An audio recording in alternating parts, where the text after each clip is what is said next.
We got to stop that. Well, see, that's my issue. I'm actually for the death penalty if it could be done right. No, it can't be. But I mean, what about Houston and Dallas? No, it can't be. It can be done as well as we run the post office or as well as the wall that's going up between Mexico and Texas. Whatever the feds do cannot be done. Whatever the government does will not be done. Well, that's what I was going to say, is that, I mean, I know you've heard about Houston and Dallas where the cops pull over the family and throw a bag of chalk in the back and then seize the car saying it's drugs. I mean, how did the police, and I know they're not all that bad, and it's city by city. You got bad cities and good cities on average, but I don't know. Cops in Austin aren't planting drugs that I know of, but in Dallas, NPR even reported, the police admit it, they framed thousands. I mean, here's one solution. Get a guy like Kinky Friedman in as governor who doesn't owe anybody and doesn't know anybody, okay? And I appoint a guy like Racehorse Haynes to head up an abuse commission. And this is a legacy for a guy like Racehorse. In other words, he doesn't need to do it. He's got plenty of money. He believes in justice. So he goes case by case, all through death row, all through Texas Youth Commission, through all of it, and empower these people. I don't want a commission giving me a report. I want some powerful people. Jim Hightower is a man who believes in the people, in the poor people. He's an unabashed champion for working families. Now, a guy like that is not going to be stealing money. You won't catch him in a scandal taking money.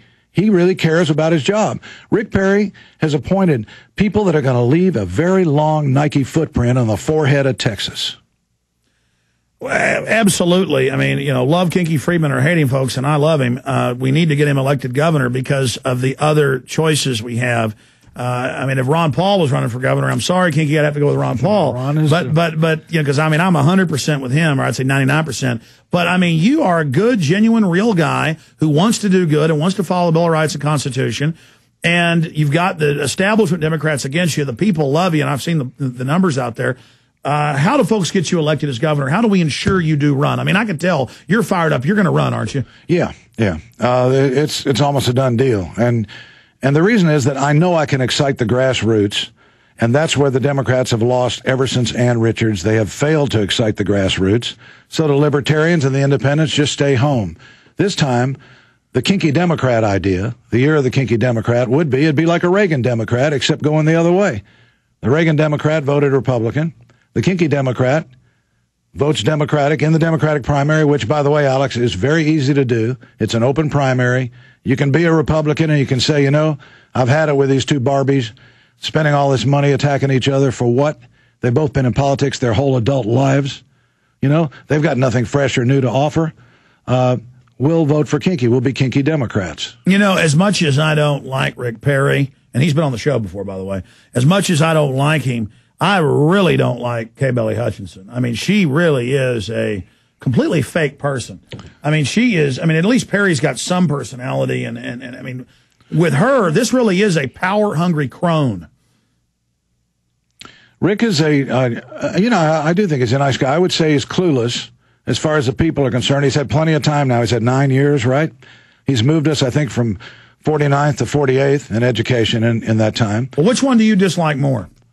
Policy-wise, or just the whole... Well, I'm not a good politician, but a good politician would tell you that we don't look ahead of that. We're just trying to win the primary here, because I know that if I can win the primary, I can be the governor. That I'm sure of.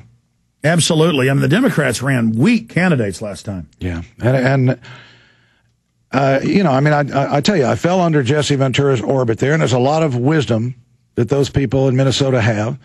But the honest-to-God truth is there's more Democrats in this state than there are Republicans right now. The latest Gallup polls show that.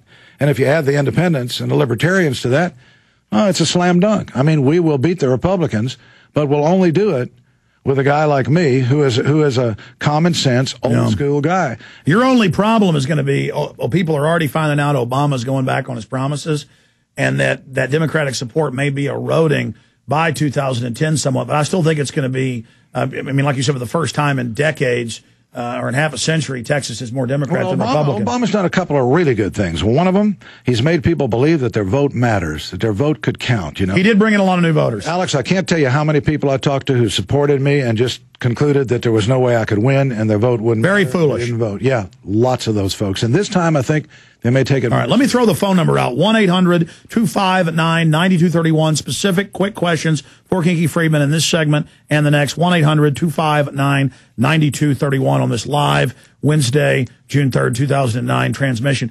Kinky, any other quick points you want to make before we start taking calls? None at all. All right, let's go to James in North Carolina. James, you're on the air. Welcome. Oh, yeah, Kinky needs to put his headphones on. Sorry. Go ahead, Kinky. Yeah, go ahead. You're on the air, James. I didn't give Kinky much of a warning there. Sorry. Okay. Yeah, my hair looks like a Lyle Lovett starter. Oh, it kit looks good. there. Lyle Lovett starter kit. Now, that's not a Barbie, though. Look at him, folks. That's a real guy. A real thing. That's not a painted trollop like the governor. Anyways, I'm sorry. He looks like a rough, tough prospector from Gunsmoke or something. Anyways, I'm sorry. Go ahead, James. Go on, James. Go ahead, James. He's the real deal. Okay. Thank you. I'm a Kinky and Jesse person. I sent you an email because I've been wanting to do something for years, and not taking anything away from Kinky, but I did want to make this comment that the last two elections, I wrote in Jesse's name for president. Well, we've asked Ventura to run for president. I know, and run for Senate, and he just is so sick of the whole system. He's running off and hiding in Mexico surfing, and I don't blame him. I don't blame him a bit. But James, I appreciate your call. Let me get a comment from Kinky on that. I mean, that's what's so nasty about politics. You are wading into a cesspool. Yeah, well, Jesse did some very good things in Minnesota. He was one of the architects of Minnesota Care, which made them #1 in health care coverage. Alex, do you know where Texas ranks in health care coverage? Would you like to hazard a guess? I believe we're one of the worst. No, we're not. We are 50th. We're dead last, 50th in health care coverage. I mean, if I was a member of the media, I'd be concerned about that, about the lottery, about the border, about every time you turn around, you see a toll road. And by the way, don't ask for who the road tolls. It tolls for Rick Perry and his cronies. And it never stops tolling. Well, that's why Perry should be impeached. He keeps saying he's against the toll roads and special interest. He's the guy vetoing the legislature. I mean, this guy is an outrageous deceiver. Well, he plays the system well, Alex. He plays it beautifully. Bernie Madoff would have been a good governor by that standard. He really knows the ins and outs of the system, too. So people wonder, can Kinky govern? Does he know this stuff? Yeah, I know this stuff. I know that no governor has ever run the schools or the prisons or the highways. We only had one governor who knew how to plan a highway. Do you know who that was? It's a trivia question. Who? Ann Richards. No other governor knows how to do that. But they appoint people, and Perry has appointed the wrong people. He's appointed the kind of people that made Louisiana a corrupt cesspool for the past century politically. Well, that's the problem with corruption like they have in Mexico and North Korea. Once it gets in place, it's very hard to dislodge, and it's going to seed right now. And we just got no common sense. As far as this casino gambling's going, we're building roads in Louisiana right now. We're building public schools in Louisiana.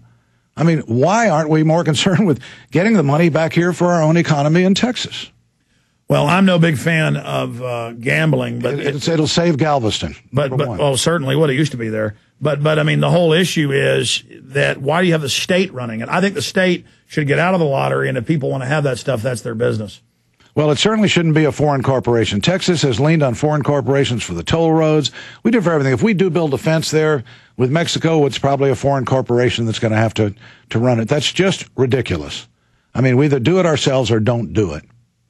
Yeah, the crazy thing is you've talked about how the lottery's run by an Italian company. I had the Chronicle come out and say it's not true that Centra is Spanish. Centra on record is a Spanish company. I mean, the level of disinformation. I've spoken with Elliot Shafley, who I believe is a Senate in the legislature. He's a liberal El Paso guy. He's a very good guy. But he was in on the meeting with the Centra guys. And he says they asked Centra, in the last 50 years, the last 5 years of the 50-year lease, the last 5 years, what would it cost a Texan to drive 10 miles, say? And the Centra boys said, well, that'll take some time to compute. And they said, we've got time. Tell us. And they computed it, and they figured it out. In the last 5 years of the lease with Centra, it will cost a Texan $15 to drive 10 miles. That's the deal Rick Perry's offering us. Well, I saw the paper admitting that it was $160-something, I forget the exact amount, to drive from Austin to Dallas and back. I mean, that turns your car into a taxi cab. Alex, we are no longer the minority. What we're saying is believed by the majority of the people, okay? They agree with us. It's just a question of getting them excited, getting the grassroots excited enough to vote. All right, we're going to come back and take a few final phone calls with you in the final segment, Kinky Friedman, but plug one more time.